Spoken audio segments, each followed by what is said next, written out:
Sanitary District Board of Directors. It's June 2 in the year 2022, 7:31 p.m. And Tracy, could we please have a roll call? Okay. Director Boyd? Here. Director Decker? Here. Director Harvey? Here. Director Slater-Carter? Present. Director Lohman is not present at this time. Okay. We'll look forward to Rick joining us shortly. Let's see, for President's statement, I'm just going to keep beating the same drum, and that is that we are going through yet another year of drought. We're missing you at the meeting. Catherine, you're out. Your mic is hot. So we're in the third year of this big drought. While our district is pretty well situated, one of the reasons why is we've done a lot of preparation, and because our community is very water wise, and the state is bringing down more and more requirements across the state. Let's just keep doing what we're doing. Please be very aware of how you're using water, and pay attention to what's going on around us, and we'll get through this together. Let's see, do we have any oral comments for items that are not on the agenda? Let's show that Rick Lohman has just joined the meeting. Do I see any hands? I don't see any hands. Going once, going twice. Let's then go to, we have two items for public hearing. Let's go to the first one, review and possible action concerning adoption of a revised master fee schedule. Clemens? Yes, thanks, Scott. So this is a standard item. We have this up every year around this time. Our fiscal year from July 1 through June 30. And so for each fiscal year, we adjust our fees in the master fees schedule in accordance with, so the fees are in accordance with indices. And we also actually change certain rates. So for example, this time around, we have the sewer service charge. So that rate was scheduled to increase by 9%. And that was a Prop 218 process 2 years ago that allows us to increase the rates 9%. And we do need that. We will see that later in the budget. So in this revised master fee schedule, we see the sewer service charges go up by 9%. And we also see the connection charges this year go up quite a bit. This is tied to the California Cost of Construction Index. We always look at April to April. And so this year, the April 21 to April 22 comes out to whooping 24.52%. So certain charges, for example, connection charges are tied to the California Cost of Construction Index. Then we have other fees. Pretty much all fees are tied to labor, so administration fees, etc. Those are going up by 5%. We have a schedule on which fees actually go how much attached to this item here. And of course, this is a public hearing. So we are recommending to open the public hearing, consider relevant public testimony, then close the public hearing. And then the staff recommendation is to adopt the ordinance of the Montara Water and Sanitary District, restating and amending the master fee schedule. Thanks. Okay, the public hearing is now open. Do we have any comments from any members of the public? Well, I see calling on Greg Diegas. The reason I'm here is because I think this is an important meeting, and I know it's tough for people who might be watching the Warriors game, but the financial condition of our public works utilities is a serious matter. both in the mid-coast and nationally. In general, I'm supportive of the actions that Montara Water and Sanitary District is taking. I think we're going to find when I complete my research that things are much worse in other districts. So while I recognize this is going to be a significant impact on all of us, I'm here to tell everybody that based on my research, water and sewer rates are going to keep climbing for some time. So, I understand it's a financial burden, but it's an essential service with essential costs and problems that need to be continuously updated. So I support what you're doing. I won't say they should be higher at this meeting, but you may hear from me later. Thanks. Okay, do we have any other public comments? Seeing none, can I have a motion to close the public hearing? So moved. And a second? That was Peter? Yes. Okay, so a motion from Catherine, a second from Peter to close the public hearing. Tracy, if we could do a roll call, please. Okay. Director Boyd, Aye. Director Decker, Aye. Director Harvey. Director Harvey. Aye. Director Loman Yes. and Director Slater Carter. Yes. Okay, by a vote of 5-0, the public hearing is closed. Now we turn to board discussion. Do we have any board discussion?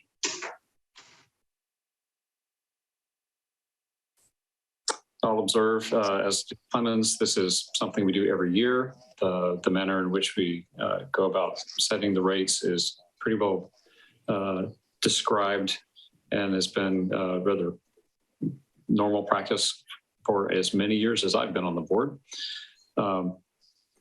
So thank you for pulling this together, giving us clear numbers. That's the key things, making sure that we're working off the right set of numbers. Any other comments? Yes. I thought I had my hand up. Oh, well. Oh, hi, Sid. I want to remind the public that we have to follow very strict state standards in calculating our rates. And we do that.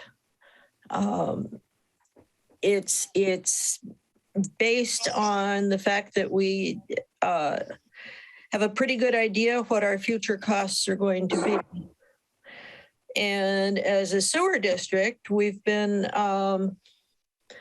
doing a pretty good job. The water district has been problematic because we had so much work to do and still do. But that said, there's just a lot of work that has to be done. And one of the biggest problems that we have is the fact that we are partners in a JPA with Half Moon Bay and Grenada. And there was a lot of years of deferred maintenance. And that is catching up with us. Has caught up with us, and we need to pay for what we use. So we can't defer this even a year.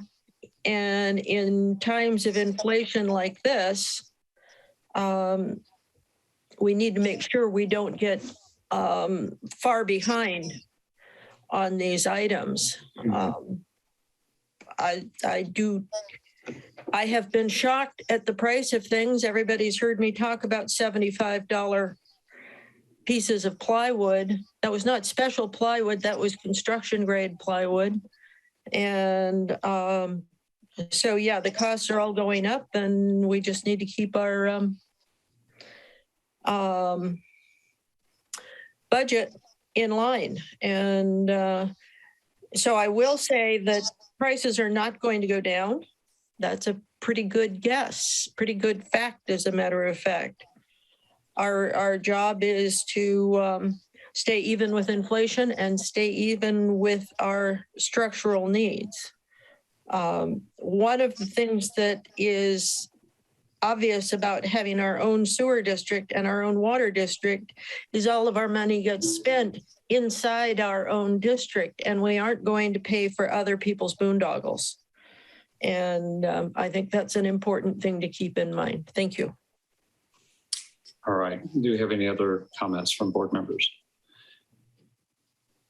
Seeing no hands, can I have a motion to adopt the ordinance next in order? Ordinance of the Montara Water and Sanitary District restating and amending the master fee schedule. Make a motion. I'll second. Say a motion from Peter, second from Rick. If you do the honors, please. Okay. Director Boyd, Aye. Director Decker, Aye. Director Harvey, Aye. Director Loman, Yes. Director Slater Carter. Yes. Okay, the motion carries and the master fee schedule has been adjusted to reflect increases in the cost of providing essential services. All right, let's move to then item 2, review and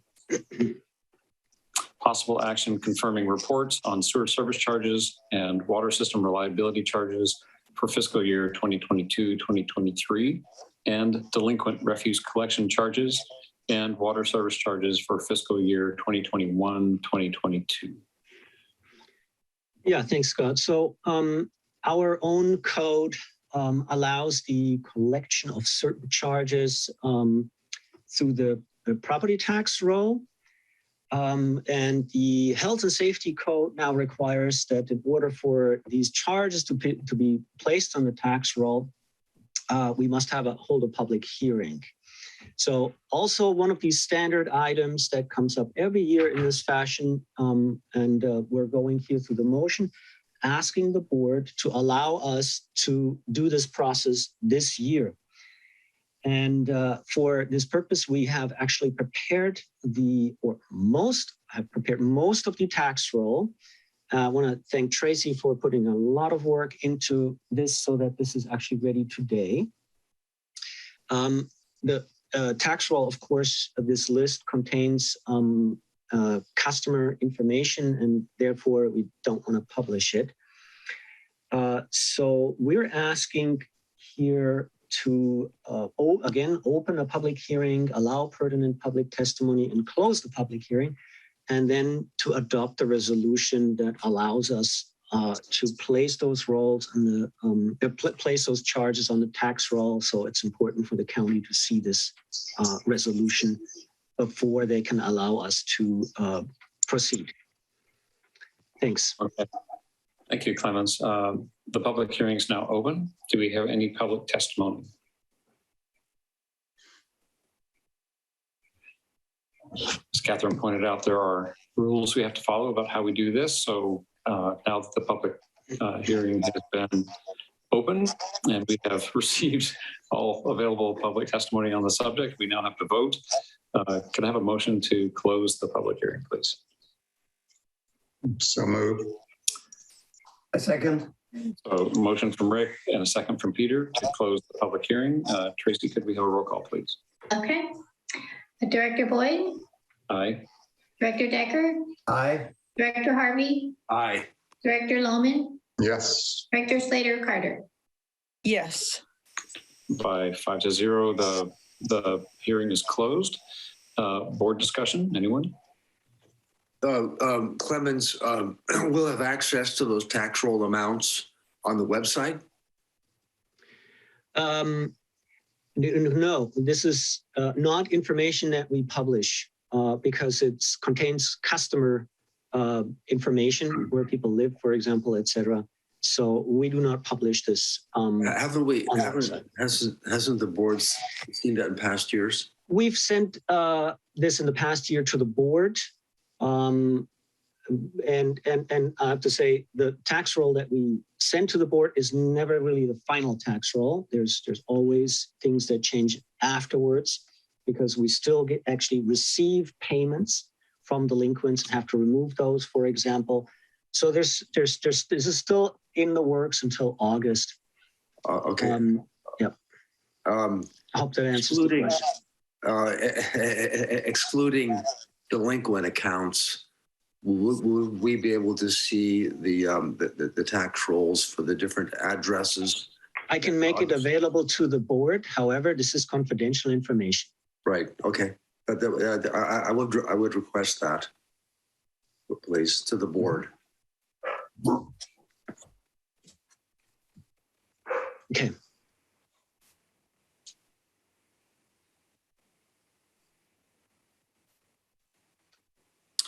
Okay, any further comments? If not, can we have a motion to, and I'll read this, to adopt the resolution next in order. This is a mouthful. Resolution of the Montara Water and Sanitary District overruling protests and confirming reports on sewer service charges and water system reliability charges for fiscal year 2022-2023 and delinquent refuse collection and water service charges for fiscal year 2021-2022, certifying list of lots or parcels of land and corresponding charges against said lots or parcels, and directing transmittal of said certified list and charges to county controller for entry on the current assessment roll. So I hear a motion from Rick, I think, and a second from I'll second it again. Peter. Thank you. Tracy, could we have a roll call vote, please? Okay. Director Boyd, Aye.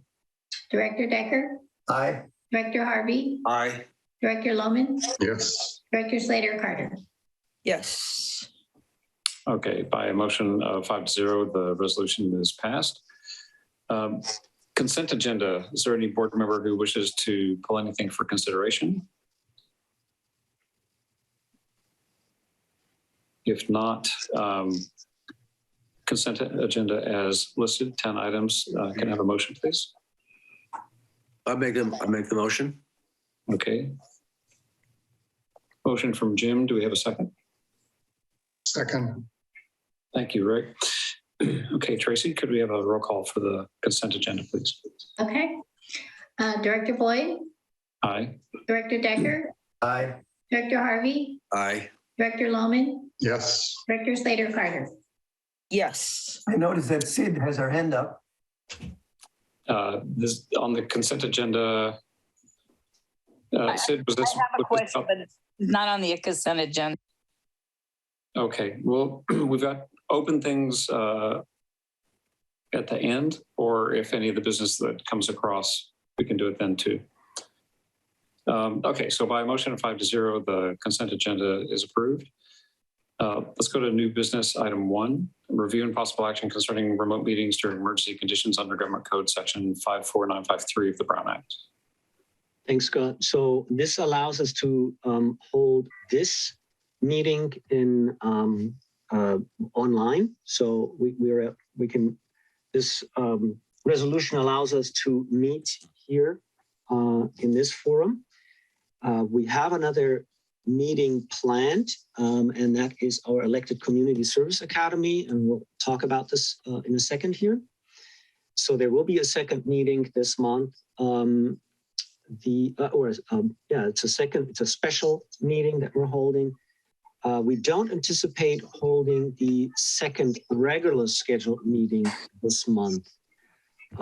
So here we are also asking to adopt a resolution that authorizes remote teleconference meetings of the Board of Directors of the Montara Water and Sanitary District.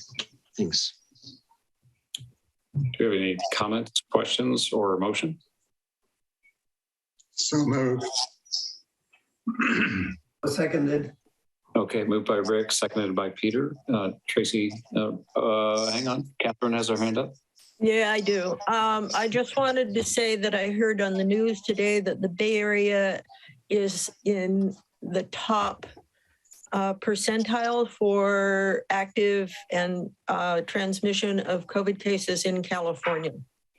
So I see this is a good idea, and I just finished having COVID, and if I hadn't had the PCR test, I would have not known I had COVID and could transmit it.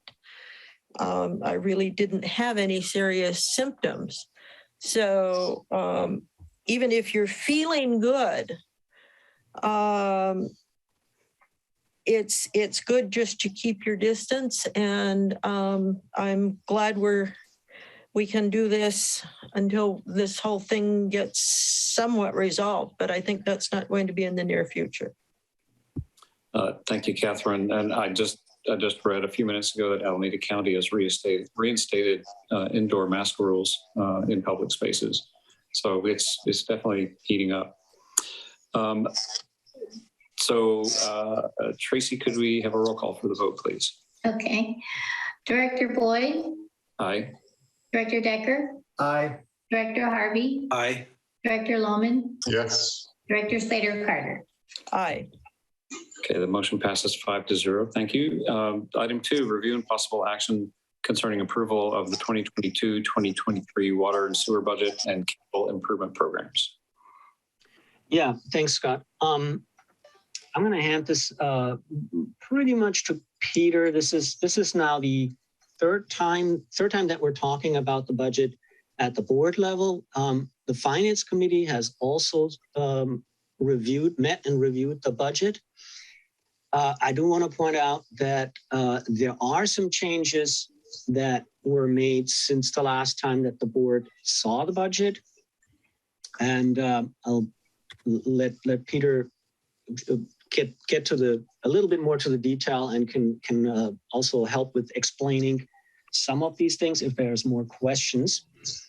What is important for me right now is really the staff recommendation, and that is to, and it's every year also the same, we have actually a cost of living increase for all non-exempt employees built into the budget.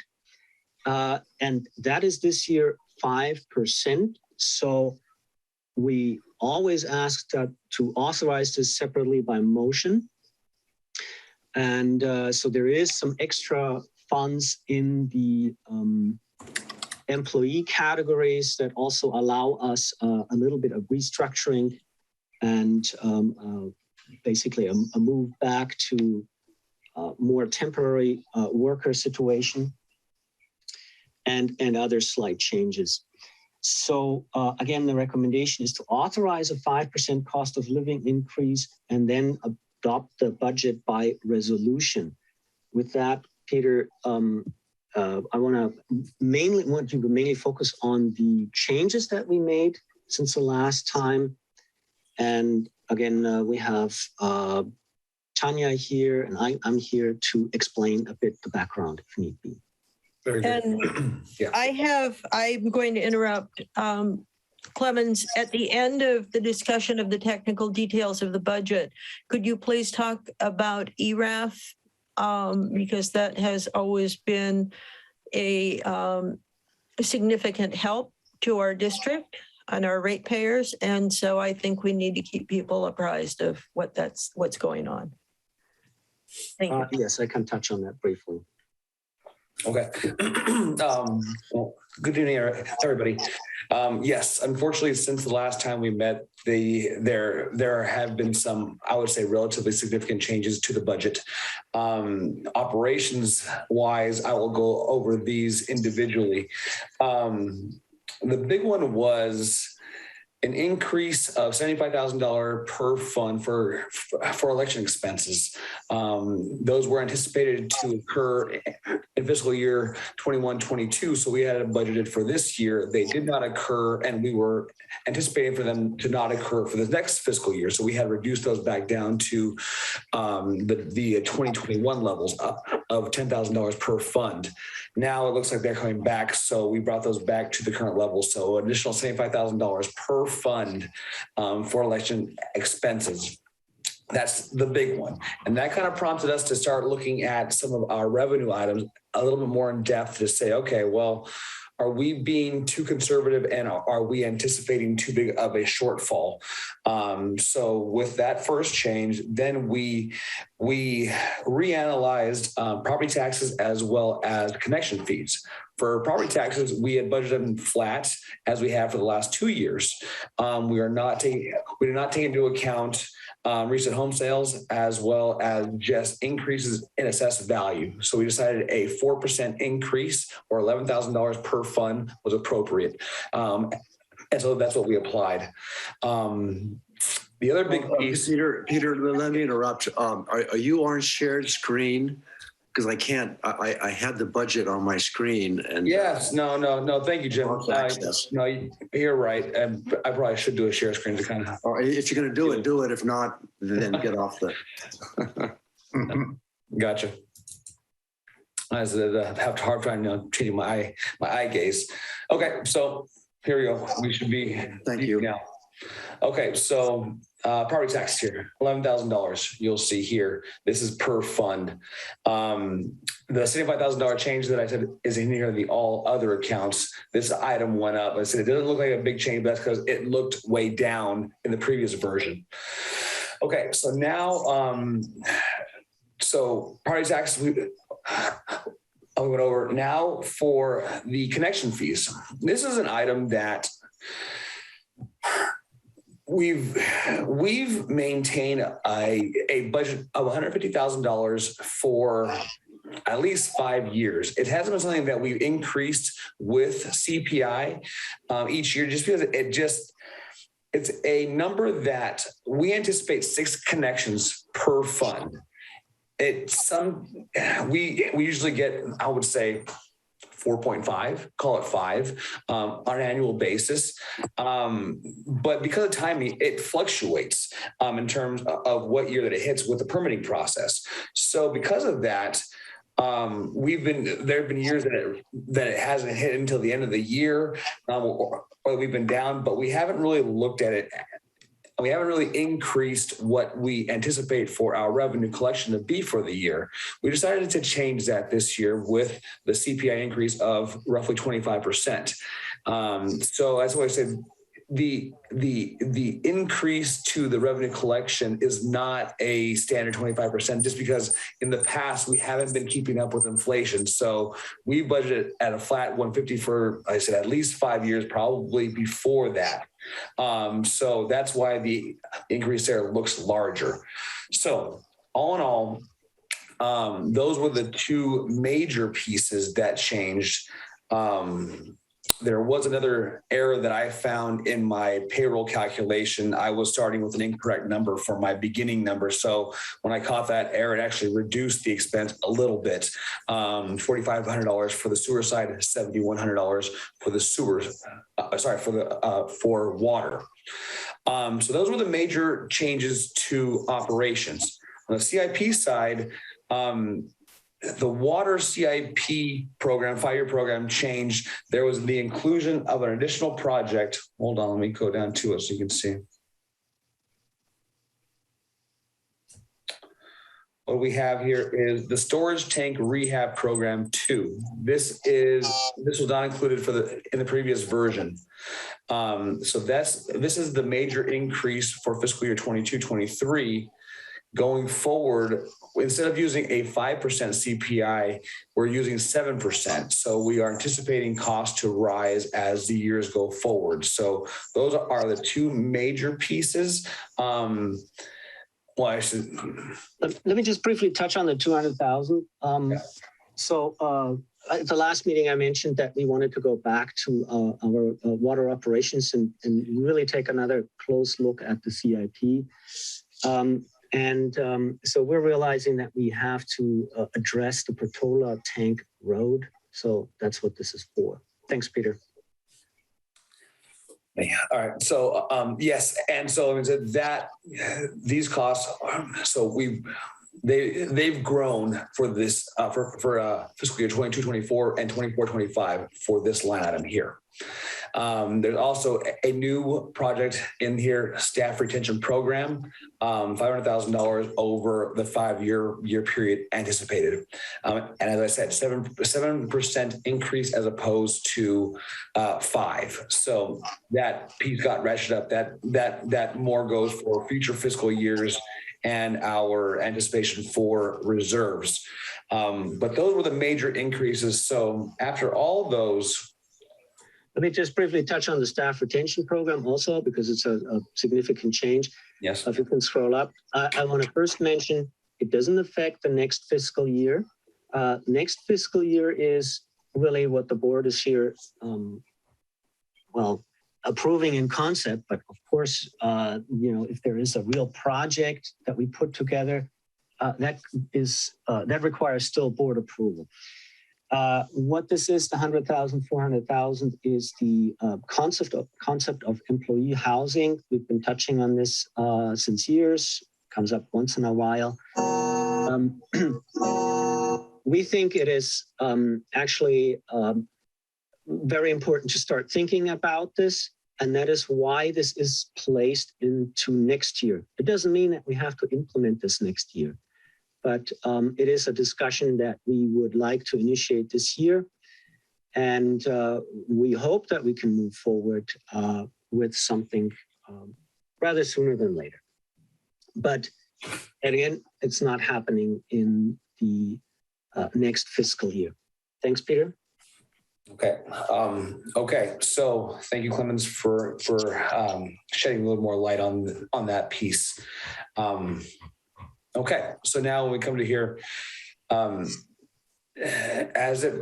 so once again, for the sewer side, we were still anticipating a budget surplus, $55,000 or $54,400. So kind of in the same level as what we had for the previous version. It's the water side, which goes the other way. We are now anticipating to go into reserves by about $182,000.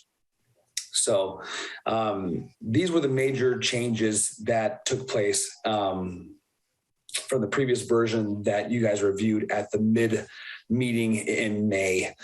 If you guys have any questions, please let me have them. Nope.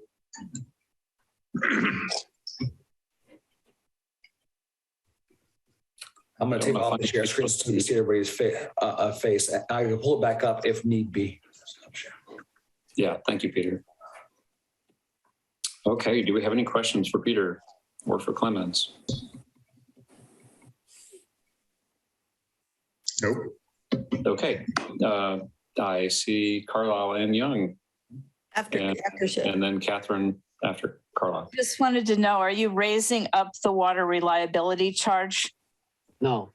Okay. And the second question is, I noticed that they mingled it with our sewer charge on our water bill, our property tax bill. And I'm wondering if you could work with San Mateo County to get those two separated out. Well, it is a significant cost that's involved in that. And why did they merge it in the first place? Because of the cost. You mean you guys told them to merge it? Yes. I see. When is the other bond going to go away? What year? Hold on. 5 years? 6? No, let me give you the exact. I have it pulled up, so I've asked before. This time I'm writing it down. Okay. Our last payment is on 8/1/2028. Oh God! I thought we had less time than that. Did you guys extend it? No. That's for the water system purchase, right? Yes. So 8/1/2028, right? Is that what you said? 8/1/2028? Correct. All right. Well, we definitely need to have some cake on that day. Catherine? Time flies. It's next year will be our 20th year as a water district. So we should have cake then too, or at least water. That said, I'd like to know what, in general terms, what the discussions at the Finance Committee revolved around. I think you guys have done a really good job. So I want to know what you were discussing and how we got here. Peter, Jim, do you guys want to take this Finance Committee? Yeah. Go ahead. Well, of course, we looked at what we did last year, and we took under a microscope all of the checks that I had written and that sometimes indicated that the total amounts that we pay to contractors, the total amounts that we pay to legal fees were higher than what we budgeted for. But in the end, what we found is that many of these costs are not actually registered under the expense of the individual payee, but they are taken away and put into CIP program. And that sometimes gives us a difficulty because we don't know how much of the total amount flows into CIP and how much of it stays as an item on our budget. So we ironed that out, we clarified it, we ironed it out. And that was the major focus of our effort. We have in the past also looked in detail at the various costs and have taken up a study of those items that were out of the ordinary. And we have done that again this year. And because we have a simple process that goes back years and it was followed in the same exact method, it is easy to compare one year to the next and see what changes. So that's how we ended up with this year's budget. Yeah, I want to thank Peter for instituting that process of comparing year-to-year amounts, and Clemens and the other Peter for helping us with that. Yeah, it makes it very clear. I want to highlight this again so that everybody understands what Peter just said. So Peter Decker is essentially running a second set of books for the district. I'm going to call it that. And looks at every check that's going out and puts all the expenditures in Excel spreadsheets. And it's very, very helpful. And it is actually very, very good to have this. I mean, it's not an independent set of eyes because, of course, Peter is MWSD, but it's very good to have that second control in case we make errors or there's a lot of questions that come out of that and good discussions. So yeah, we have a very good treasurer. And just to clarify, we are not running any separate sets of books. Thanks for that. I would call it that. We have one set, but to hopefully provide more clarity on what Clemens says, Director Decker, when he came on board of the Finance Committee, he has access to an incredible amount of data because, as I said, every check that comes out of Montara goes across his desk. Whereas I'm viewing it from an account by account view. So the split, because Tracy does such a good job and puts the expenses into their various categories. And you say, for a $1,000 expense, okay, well, that may hit a number of different line items. And that's what I'm looking at. I've bringing in from a vendor standpoint would provide that detail, but I haven't gone to that level. But Peter's kind of forces all to up our game, and so looking at it from that point of view, he's catching on to items that, like I said, in the past were not something that we had talked about in great detail, but seeing kind of that flow and seeing how it interworks with our CIP program, because as we've talked about before, what are our major drivers?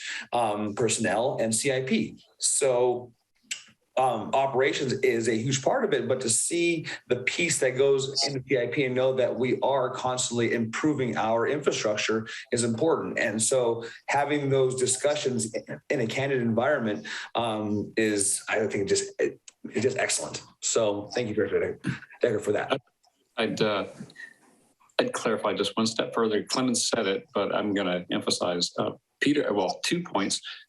One, the extra work that Peter does, we are all extremely grateful for. It's really valuable.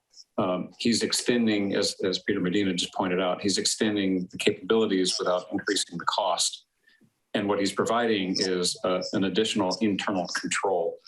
And that's tremendously valuable. But my second point is, since we've been talking a lot about having the academy sessions to introduce members of the public to the opportunity for public service.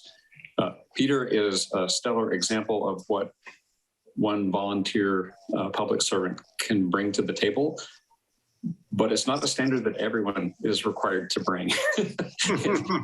This is definitely above and beyond. So don't be. Peter sets a very high bar, and but we encourage many people to think about coming in and enjoying getting to work with amazing people like Peter. Let's see.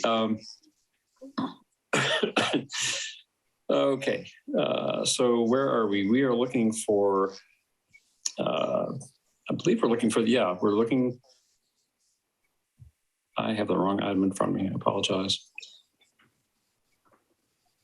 My agenda is taking a second to load here. We're looking for approval of the budget, is that correct, Clemens? Yes, that is the 5% cost of living increase for all non-exempt employees by motion. And Okay. the resolution adopting the budget for the next fiscal year. Christine, are we okay to do that in one motion? Yes, we are. Okay, can I have a motion then to authorize a 5% cost of living increase for all non-exempt employees and adopt resolution next in order, resolution of the Montara Water and Sanitary District approving budget for the fiscal year 2022 to 2023. I'll make that motion. Thank you, Peter. I'll second the motion. Thank you, Jim. So moved by Peter, seconded by Jim. Roll call by Tracy. Okay. Director Boyd, Aye. Director Decker, Aye. Director Harvey, Aye. Director Loman, Yes. Director Slater Carter. Yes. The motion carries by a vote of 5-0. Thank you, everyone. And again, special thanks to Peter, Jim, Peter, and staff. Tracy, thank you very much. I think it's very important to say staff that Tracy provides an excellent set of records that allow me to enter those as checks in my spreadsheet, and I couldn't have done that without it. Thank you for highlighting that. Thank you, and big round of thanks from all of us to you, Tracy. I've been here a long time. It hasn't always been this clear and this simple to get through. And this is a real testimony to the good hard work of the people involved. So thank you all. Let's see. And I'm going to make a request that what Peter has and Jim have instituted in this, that we figure out a way to, Peter and Jim and Clemens and Tracy, to be honest, to be fully inclusive, is that we find a way to be able to continue this double checking ourselves with one set of books, but two ways of looking at it, so that when we have new board members, we can still continue with this high level of accountability and transparency for our district, because it's what I see coming is going to make us, is a lot of people are going to be asking a lot of questions about things they can control, because a lot of things they can't control are out of their control and will be just skyrocketing. Peter Medina, could you take us off screen share, please? Not screen share, and there's no screen share going. Oh, there's not? Oh. No. Okay. Okay, so the motion was approved. Let's go to item 3. Before we go, Catherine, you had asked something about ERAF. We haven't touched on that yet, have we? We have not. And I'm sorry. So yeah, let me just briefly say we brought this also up at the last meeting. There's currently a discussion.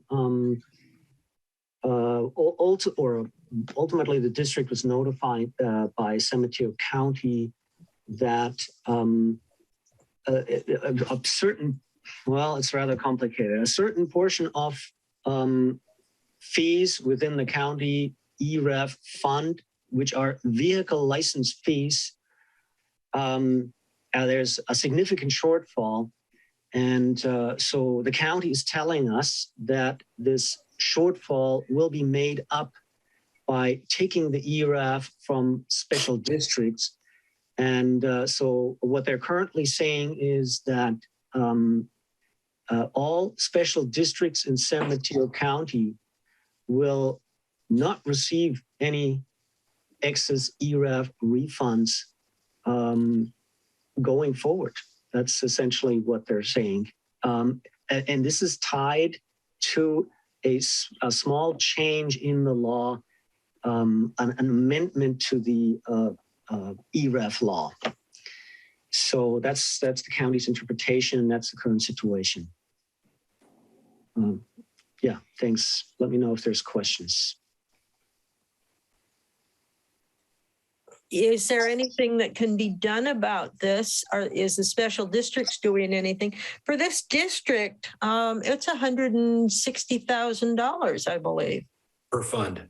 Per fund. Yes, we're talking about 300,000 plus.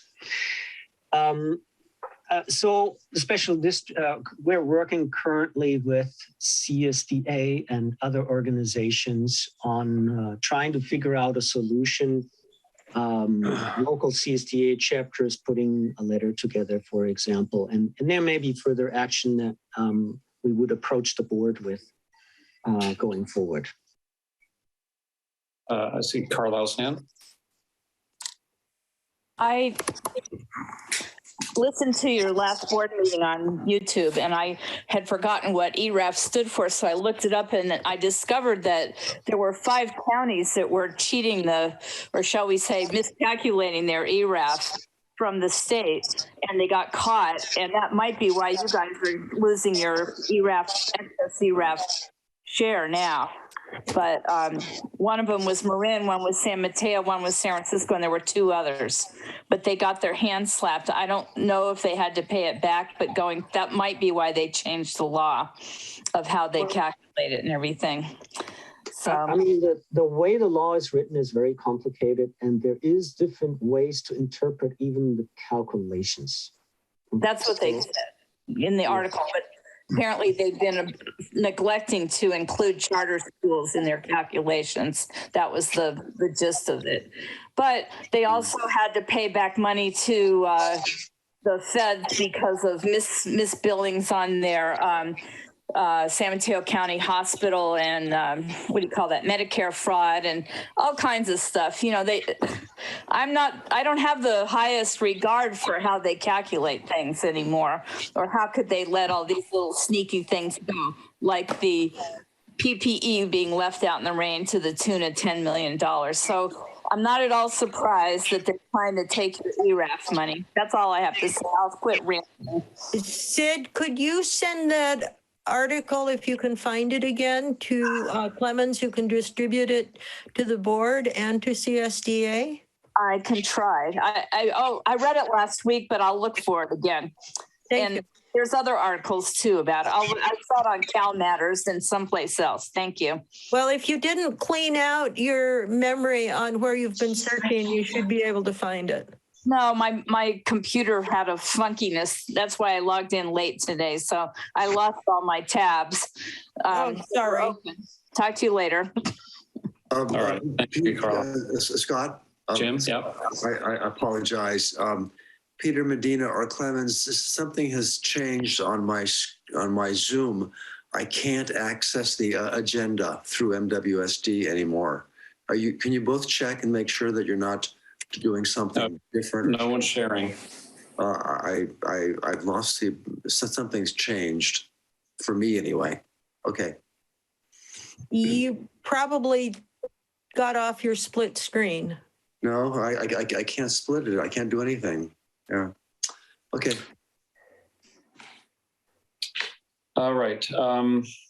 Let's see. Let's go to the next item. Item 3, review and possible action concerning professional services agreement with RVE Accounting. Okay, Catherine, you're right. I got it. All right, thanks, Scott. So this item, we notified the board in March that our accountant, Peter Medina, departed from Mays Associates and is now working for RVE Accounting as principal. And so we, of course, would like to stay with, all the knowledge that Peter gained throughout the recent years with for the district. And so we were able to essentially continue services with Peter under RVE Accounting. We don't really have an agreement with Mays Associates.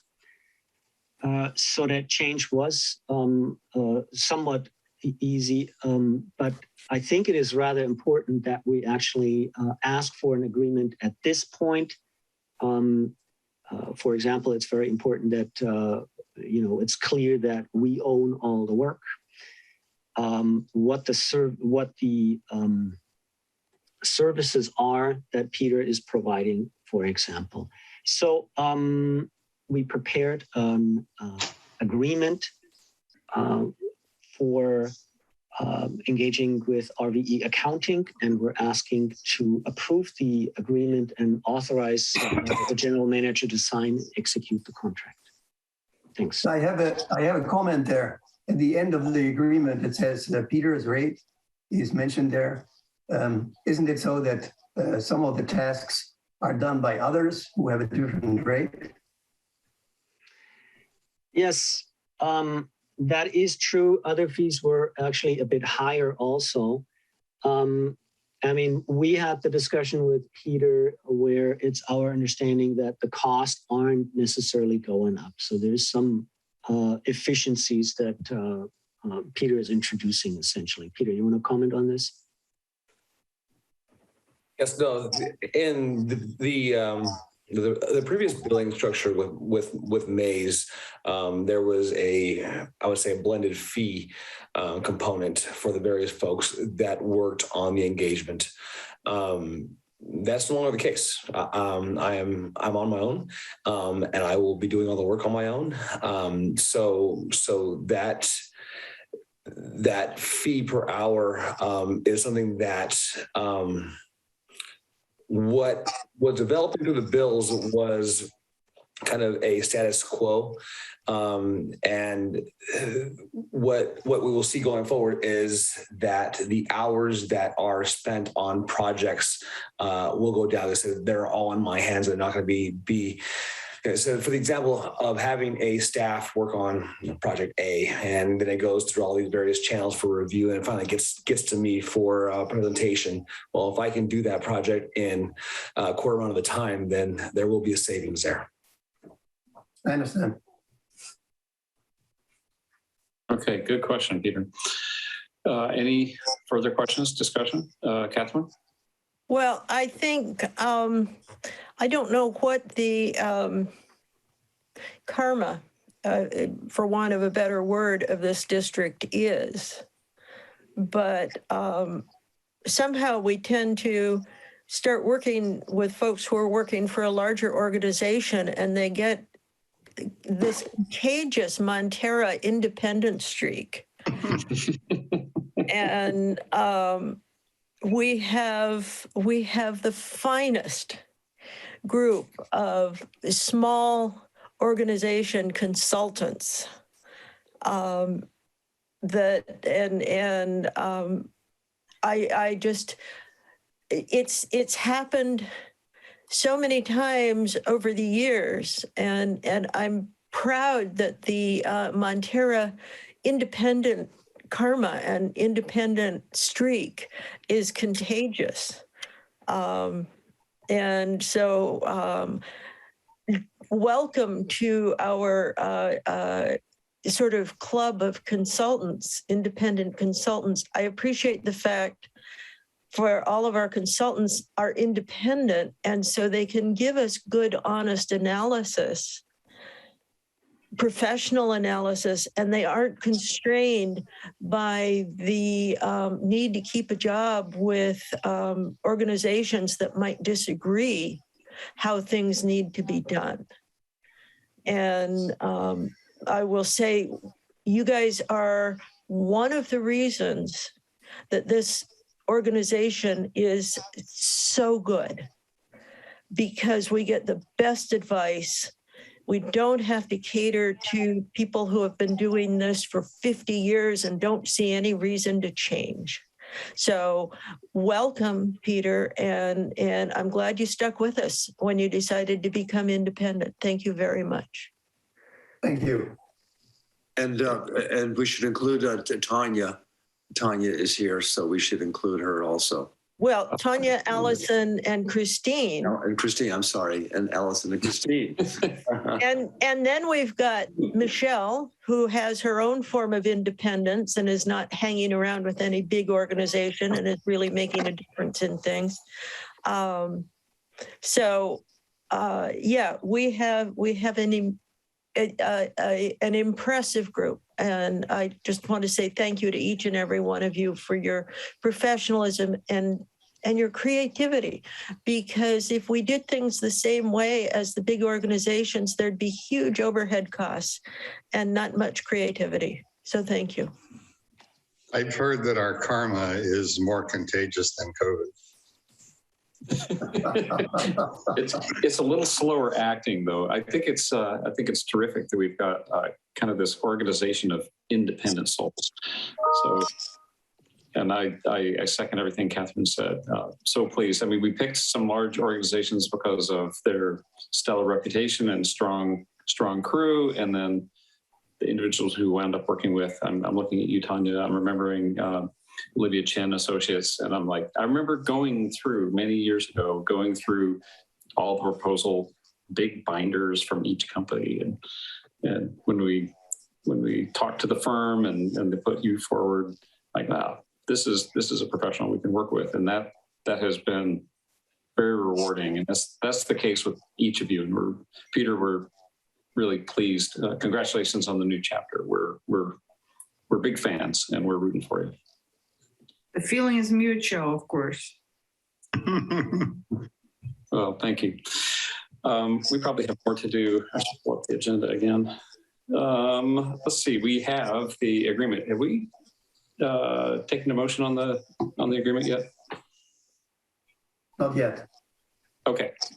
Can we have a motion to approve the agreement and authorize the general manager to sign the agreement?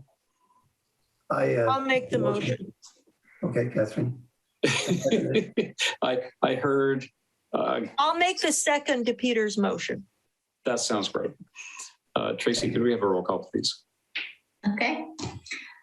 Director Boyd? Aye. Director Decker? Aye. Director Harvey? Aye. Director Lohman? Yes. Director Slater-Carter? Enthusiastically and thankfully, yes. Okay. By a unanimous vote of 5-0, the motion is approved. Let's see. Item 4, review and possible action concerning adoption of appropriations limit for fiscal year 2022-2023. Yeah, thanks, Scott. So really what this item does is it's a calculation that we're required to go through to find out if we're receiving too many proceeds from taxes. That's really the purpose. And Peter, I'm going to ask our new old accountant to present the item, because Peter, this year you plugged all the numbers in the spreadsheet and so on. Yes, So, no, you're exactly right. Just basically to ensure that we aren't collecting too much property tax revenue, and that the proceeds of which are being spent appropriately. Because if we did collect too much, we could only spend them in certain narrowly defined parameters. And so it's a calculation that's basically utilizing California Department of Finance factors for population and price index. They have their own It's not CPI, but it's provided, and it comes out every May. So theoretically, it's supposed to go along with the budget process this month, or this time around. It actually comes out a month earlier. We usually adopt in the July or August meeting. So the figures are released in May, and so going through the calculation, increasing it by the oh gosh, I want to say I should have it pulled up, but I do not. But you use the larger of the county tax gross or the unincorporated area, and then the county CPI. So using those factors, we come up with our new number for the year. This is actually audited and reviewed by the auditor each year. And they come back and say, okay, yes, did you guys do it right or did you do it wrong? We've used this format that you have in front of you. And I expect no issue this year. So there you guys have it. Okay, thank you. So we've got a recommendation to adopt the resolution next in order, determining the appropriation limit. Can I have a motion, please? I'm guessing, do we have any questions? No questions, comments? Jim, are you making a motion? Yeah. Okay, motion by Jim. Can I have a second? By Peter. Tracy, can we have a roll call, please? Okay. Director Boyd, Aye. Director Decker, Aye. Director Harvey, Aye. Director Loman, Yes. Director Slater Carter. Yes. Okay, by a vote of 5-0, the motion carried. Let's move on to the next item, conclusion of elected community service academy. Yeah, thanks, Scott. This is going to be the third and last of our elected community service academy. We're holding it next Wednesday, June 8th. A heads up, I'm still not certain if I'm actually in a location. I'm traveling, so I'm not sure if I actually can attend the meeting at all. I will definitely try. I'm going to ask Allison, who's helped us prepare these academies and helped us and guided us through this actually quite a bit, to present really this item and share the details. Allison. Thank you. So hopefully you can hear me. There is a problem with the sound, actually. All right, hold on. Let me see if I can change something.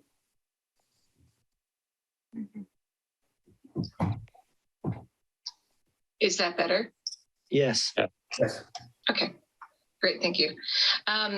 Yes, so again, we will be doing the final of the third sessions of the Elected Community Service Academy next week, Wednesday, June 8th.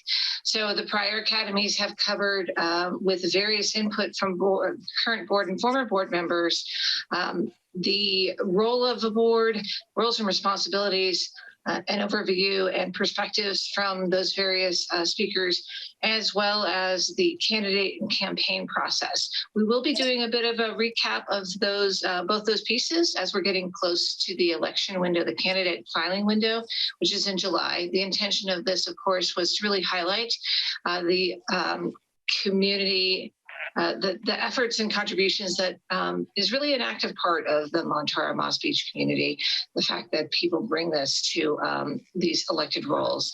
And it was intended to not just speak to Montara as a board, the district, but also to any elected office that's in the community available to a community resident. So we will have at least one guest speaker in addition to our board members that'll be there. And we will, as I said, be doing a recap, but as well, I think we'll be speaking a bit about backgrounds, bringing backgrounds to these roles. It's certainly something we highlighted in a previous academy during discussion. And it's a great element of what makes a successful board member, the vast differences and backgrounds of each board member. So I will be there moderating and presenting if Clemens is not able to join. And again, it is a publicly noticed special meeting, so that will be posted on the website. I'm happy to answer any questions. Oh, We did send a mailer as well. So with all the prior academies, we sent a mailer to all of the addresses in the community. And this one was a larger one because it provided a recap of some of the content that we had provided during the prior sessions. So everyone should have seen that hopefully in your mail as well. Okay, thank you, Allison. Catherine? You said at least one guest, and I'm wondering if you had invited others. I have not yet had a chance to reach out to any other suggestions. So I'm happy. Actually, Catherine, I'll probably give you a call and we can talk about some options. I should reach out to a few board members as well, just to speak on what I'll be presenting. So, Gotcha. And what's our focus going to? What's the focus going to be? Just a general wrap up, or are we? It is a recap. It is a recap of content from both of the prior sessions, since in case you didn't attend, you'll have the opportunity to hear some of that content a little bit more rapidly, but also really, I think the focus will be on bringing about the diversity of backgrounds and what you bring as a elected community, in any elected role, your background, wherever you may come from, brings a lot of basically information to the role that you serve in. So. I think that's a good idea because a lot of people have told me when I have been encouraging them to get on elected boards, well, I don't know what I'm doing. Exactly. And I've always told them that I'd coach, but they must not want that. They haven't signed up yet. Right, exactly. Well, so everybody watching, we want you to come, but we also want you to invite more people. Exactly. We are very sincerely interested in increasing public participation. We have a high degree of participation in meetings, but there's work to be done, and we could use some extra hands. This would be great. Thank you, Allison and Clemens, for getting all this together. Look forward to talking to you about additional content we might add to the session. And thank you for getting the word out.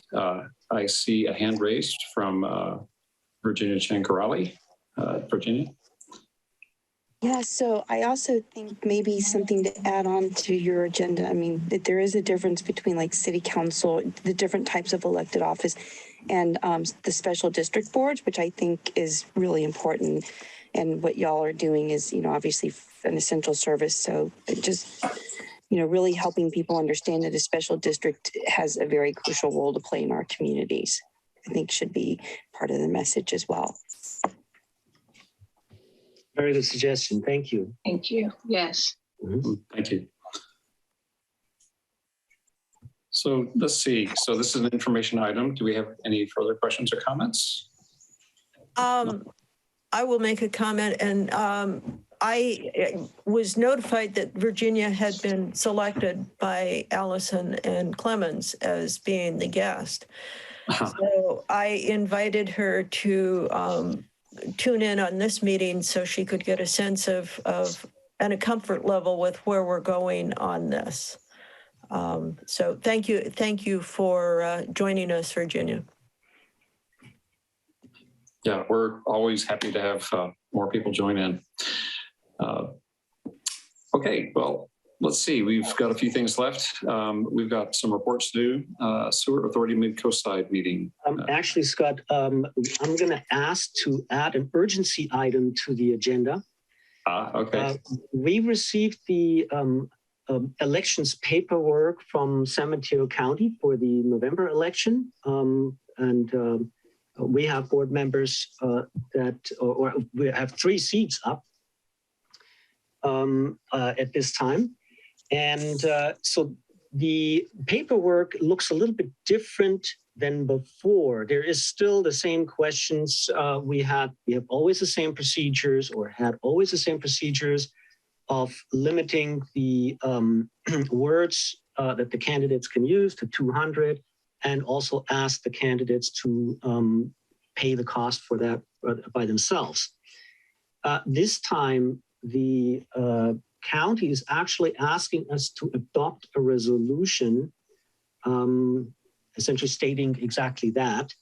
And so we just received that paperwork. That paperwork is due by July 6th. We do not have a board meeting that would allow to discuss it. And that's why I'm requesting that we add this as an urgency item, which would be essentially the adoption of this resolution in concept. I could share this on screen if you'd like to see the resolution. But that's ultimately the questions that are asked in this resolution. Well, this seems to meet the conditions for consideration as an urgent item. Christine, can we do this acclamation, or do we need to take a roll call vote? We need a roll call vote to add the item based on the findings that it does require immediate action, and it came to the attention of the manager after the posting of the agenda. And then you would go ahead and have a separate motion considering the substance of the motion. So the actual resolution itself, which Clemens just explained. Okay, could we have a motion to hear this as an urgency? I'll make the motion. I'll second the motion. Okay, so motion from Peter, second from Jim. Tracy, could we have a roll call, please? Okay. Director Boyd, Aye. Director Decker, Aye. Director Harvey, Aye. Director Loman, Yes. Director Slater Carter. Yes. What was with the hesitation there, Catherine? Oh, I don't know. The motion carries 5-0. Let's hear the item. Clemens, back to you. Is there anything? Go ahead. It's back to you. I'm sorry, back to me? Or? Well, specifically, do you have a draft resolution or Yes. For us to consider? Let me share screen 1 second. This one looks like, can you guys see this? Yes. Yes. Okay, so this is the draft resolution. I'm just going to scroll slowly down. There's a bunch of whereas essentially saying that, this is elections that we want to participate. And this is boilerplate from county elections. Is yes, that right? this is coming to us as such, and they're asking essentially that we adopt this resolution. We mentioned this time we have to send a map. Actually, we already did that, by the way. And hold on, what else is here? Are there any changes to, are you recommending any changes to our normal word count and that kind of thing? I don't. This, by the way, also refers to the election service agreement, and then here it is down here. Statement shall be limited to, and our choice is 200 or 400 words. Again, the district has always chosen 200 words. Let me know if there is a desire to change this. And the prorated cost of printing, mailing, and translating the statements shall be paid by either us or the candidate. The district always chose to ask the candidate to pay for the mailing. Also, if there is a desire to change this, this could be changed. No, I think it's fine. I make the motion to adopt this form with those items that Clemens just mentioned. I second that. Okay. Do we have any public comments on this? No, it seems like it's just that elections wants to make sure we pay our bills. Okay, I don't see any other hands. I'll just say reason that I'm for the shorter word count. One, it's not hard to get words out in other venues. So if a candidate has more to say, there are other venues that cost less. And the $200 word amount uses less space and less ink, and so costs less. So this keeps the cost to the candidate low, and the amount is a reasonable low amount. That even if someone needs to help raise some support to pay it, it's a relatively small amount that shouldn't be too hard to raise. A greater word count would run the cost up. Well, So- and it kind of sets the example that we prefer to keep our comments short, even though some of us have ignored it. Jim, on the other hand, is a pro. If it is to the contrary, Catherine, notwithstanding, sure. That's what I said. Yeah. Okay. So we've got the motion. Any further discussion? Okay, Tracy, could we have a roll call, please? Okay. Director Boyd, Aye. Director Decker, Aye. Director Harvey, Aye. Director Loman, Yes. Director Slater Carter. Yes. Okay, motion carries 5-0. Thank you, everyone. All right, now got to get back to my agenda. Sewer Authority Midco side report. There were, the last meeting was on the 23rd, and there were only 2 items of business, and it was a quick meeting. We got out really quick. The items of business were to issue a purchase order to Calcon for the purchase of main power feed cables for $49,500, and the other was to authorize the general manager to purchase order to Eaton a partial replacement of the bus duct in the amount of $116,725. And in the oral presentation, Keishan talked about how much these items have gone up over the years. One of the things Montara asked Sam to do was to find a way to put a cost-effective cover over the bus duct system so that we don't have to do this when it has gotten even more expensive. But so that was about it. Okay, thank you. The bus duct, this is for people who aren't familiar with this. This is a lot of copper that brings power in from the transformer into one of the buildings that distributes power into the plant, which involves a lot of very heavy duty motors and such. So this is just like what you have on the outside of your house, except a whole lot bigger and a whole lot more expensive. Okay, thank you. Mid-Coast Community Council. I'm guessing Dave, Catherine, you got something? I'm guessing Dave, are you here behind the Half Moon Bay History Association graphic? Just guessing? I have not been following the MCC. Okay. Well, it looks like we lost Greg. I don't hear Dave speaking up. Dave, if you are with us and want to say something, we can get back to you. Let's go to the CSDA report. No report, no meetings. And then LAFCO? We're in the process of trying to hire the new director to replace Martha.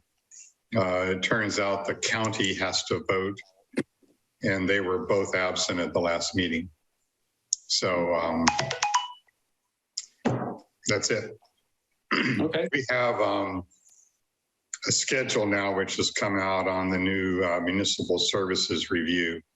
And for at least the next year, with the possible exception of the review of the Harbor District, we have nothing planned for Half Moon Bay, Montara, Granada, anything like that. So we get a little reprieve.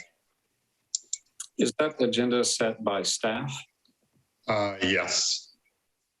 And it's supposed to happen, the MSR, when the legislation was passed, was supposed to happen every 5 years. Which has not occurred. No, I think everybody's stretched on what they can afford to do. Okay. There's also, just briefly, Rick, there's the annexation of the RCD that's up. And we are actually asked to comment. So you have an email from me in your inbox. So if there are any comments, let me know. Okay, I'll go look at that. Okay, thank you. The RCD is expanding its sphere of influence to the entire county. That's interesting. I wouldn't have any particular reason not to have them do that. They have really, it started out as a, well, they've grown and demonstrated some real maturity in what they're doing. Alex has taken it a long, long ways. Yeah. And it's interesting because it is a federal organization. All right, well, thank you. Let's see, Christine, attorney's report. No report. Do you want to go ahead and say something about our closed session while you have this? Yes, I do. Thank you. Due to his conflict of interest under Government Code 87100, Director Lohman will not attend the closed session item entitled Real Property Negotiations. He will disengage from the Zoom meeting. All right, thank you, Christine. And if this is your first time as an audience member to hear this, conflict of interest is not a bad thing. Rick's doing the right thing because he lives close enough to the property. So law requires that he step out. And so he's doing a good thing. All right, any director's reports? No, okay, general manager's report. Yes. So to my written report, I've attached a newsletter. And in the newsletter is actually a link to our newest water quality report. And I just wanted to highlight that we didn't have that final version yet to be able to include it into the packet, but it's up online now. So you can find our newest water quality report, and that is for the year 2021. So it's always in the rears, and that's why the new one that just came out is the 2021. We always put a link in the newsletter so that anyone could understands that this is out and can actually review the water quality that we serve. Thank you. Oh, another point is I just want to just reiterate and highlight that I'm going to be gone on vacation from the 7th actually through the 27th, June. Thank you. Oh, glad you're getting some time off. I need to take some time off. So you're an inspiration, friends. Okay, coming up in closed session, we're going to take a recess and then go into closed session where we're going to hear some items. One is conference with legal counsel on existing litigation, the case of City of Half Moon Bay versus Granada Community Services District et al. We are one of the et als. Another is anticipated case or anticipated litigation, one potential case. Another is initiation of litigation, 2 potential cases. And then, as mentioned earlier, the conference with real property negotiators under Government Code 54956.8. And the property is 771 Rivera Road here in Montara. If we take any action, we will report that out afterwards. With that, we thank everyone for joining us. We will now take a 5-minute recess, and we'll see folks in closed session back at the top of the hour at 9 o'clock.